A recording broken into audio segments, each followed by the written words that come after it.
За та бүхэнд энэ өдрийн мэндийг хүргэе. За 20 оны нэгдсэн төсвийн гүйцэтгэлд хийсэн аудитын тайланг харж байхад нэг их сонирхолтой зүйл харагдлаа л да. 9-р бүлгийн 9.1-4-т энэ сүүлийн 3 жилийн төсвийн тухай хуулиар ЗООС банкны эрх хүлээн авахчаас авах авлага 25 тэрбум, Анод банкнаас авах авлага 10 тэрбум, хадгалам зээлийн хорчоодод мөнгө хадгалуулсан иргэдэд учирсан хохиролт төсвөөс олгосон 20.6 тэрбум, нийт одоо 55.6 тэрбум төгрөгийг иргэн төлөвлөхөөр баталдаг боловч төлөлт хийгдээгүй гэсэн байгаа. Энэ ямар учиртай юм бэ? Энэ одоо бүр аль дээр үе ЗООС, Анод банк гэд энийг хараад одоо тайлбар авмаар байна. За хоёрдугаарт одоо гадаад зээл үн цаасны хашийн зүрнээс үүссэн алдагдал сүүлийн 5 жилд дунджаар 1.1 их 80-аад энэ тайлан тонд бол 1.3 их 80 төгрөгөөр нэмэгдсэн байна. Энэ нь бол одоо ирээдүйд төлөх үрийн ачааллыг одоо маш ихээр нэмэгдүүлэхийн эрсдэлтэй. За тэгээ хэдийгээр коронавирустай холбоотой одоо халамжийн бодлого нэлээх явж байгаа ч гэсэн бид нар ч одоо нөгөө халамжаас хөдөлмөрийн орон болно гэдэг ингээд яриад байдаг. Гэтэл энэ одоо 20 оны нэгдсэн төсвийн гүйцэтгэлийг харахаар ажлын байрыг бий болгох одоо тэрэнд зориулсан санхүүжилт тийм үр ашигтай зарцуулсан тийм зүйл ерөөс харагдахгүй байна л та. Тэгэхээр одоо яг энэ тал дээр ажлын байр шинээр бий болгох чиглэлд хийгдсэн яг ямар тодорхой ажлууд байгаа вэ гэсэн ийм хоёр асуулт байна. За өндөр мөнгөшөнд баярлалаа. Маш тодорхой хоёр асуулт асуулаа. Ер нь энэ 2020 оны төсвийн гүйцэтгэлтэй холбоотой асуудал яригдж байхад яг манай байнгын хороонд харьяалагдах эрүүл мэндийн яам, хөдөлмөр нийгмийн хамгаалал яам, тэр дундаа эрүүл мэндийн даатгалын нийгмийн даатгалын сантай холбоотой асуудлууд гишүүдийн анхаарлыг маш их татж байгаа. Тийм учраас та бүхэн маань тодорхой мэдээллүүдийг өгөөрэй. За өндөр мөнгөшөөний асуултанд эхлээд тэр Анод 55.6 тэрбум төгрөгтэй холбоотой асуулт хэн хариулах вэ эхлээд? За 5 дугаар микрофон наран цогт дарга.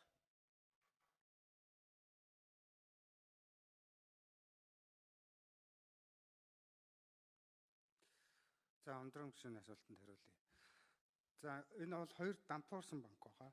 Тэгээ банк дампуурах үед бол хадгаламж эзэмшигчдийг хохирлгүй болох тухайн үеийн хууль эрхцэн зохицуулалтаар бол одоо төрөөс бонд гаргаж энийг хадгаламж эзэмшигчдийг хохирлгүй болгоод тэгээ буцаагаад банкны нөө эрх хүлээн авахчаас энийг авна гэдгээр авалгаар бүртгэж төсвүүдээр хасах зардлаар тусгаж явж ирсэн.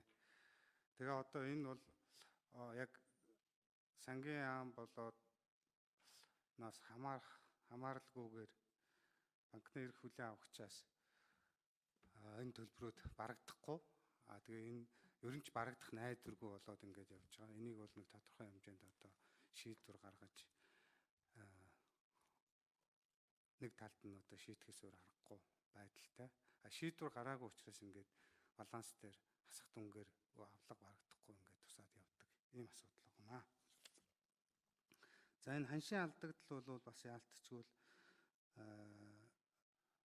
одоо үүсч явдаг. Ханшийн өөрчлөгдөд байгаа учраас яалтчгүй баланс дээр бид нэр ханшийн алдагдал тусгагдаж бүртгэгдээс өөр арга байхгүй.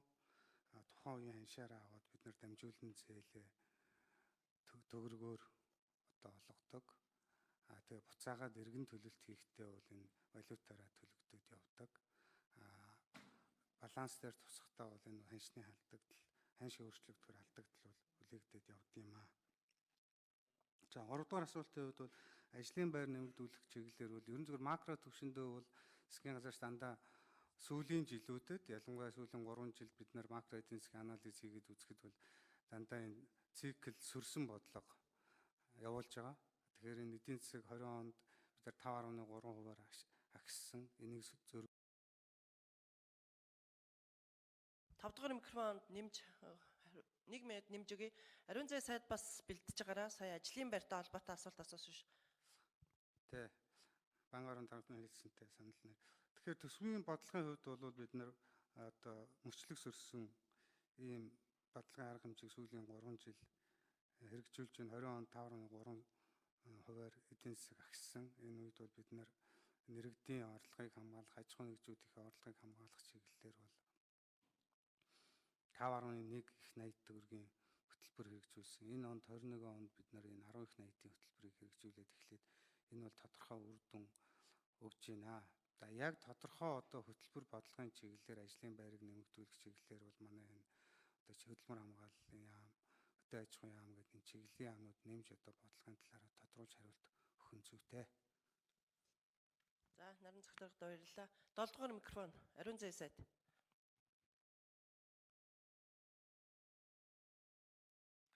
Өндөр гишүүний асуултанд хариулъя.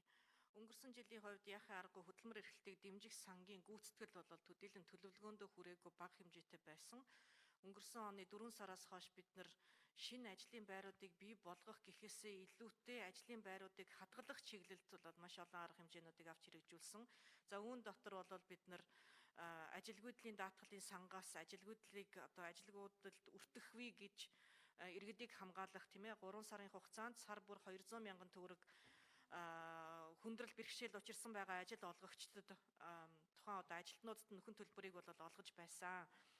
Хөдөлмөр эрхлэлтийг дэмжих сангаас шалгарсан төсөл хөтөлбөрүүдийг бол явуулах боломжгүй байсан. Дийлэнх хугацааг бид хөл хорионд бас өнгөрүүлсэн.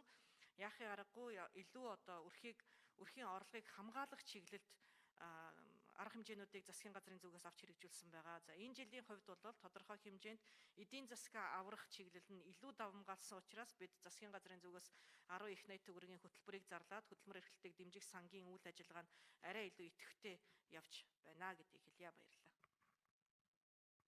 Өндөр мэгшүүний асуусан асуултанд энэ гүйцэтгэлтэй холбоотой 20 онд хичнээн ажлын байрыг хадгалж хэдэн хүн ажлын байрыг шинээр бий болгосон бэ?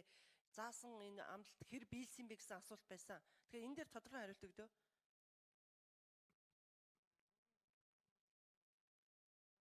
Ариун зай сайд. За бидний нийгмийн даатгалын шимтгэл төлөлт дээр за ажилгүйдлийн даатгалын сангаас 42 мянган аж ахуй нэгж байгууллага 340 мянган ажилтнанд бол ажилгүйдлийн даатгалын сангаас нөхөн төлбөр одоо олгосон байгаа. Ингэснээр бол нийтлэг аж ахуй нэгж байгууллагуудыг ч гэсэн даатгалын шимтгэлээс бүрэн чөлөөлсөн.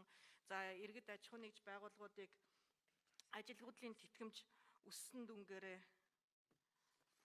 манай илүү хамгаалах тал руугаа явсан байгаа. Ер нь хөдөлмөр эрхлэлтийн одоо судалгааг авч үзэхэд ажлагчдын тоо болвол 30 мянгаар буурсан үзүүлэлттэй байсан. Түүнээс ч одоо их буурах байсныг тодорхой хэмжээнд одоо зогсоож чадсан гэж дүгнэхээр байсан.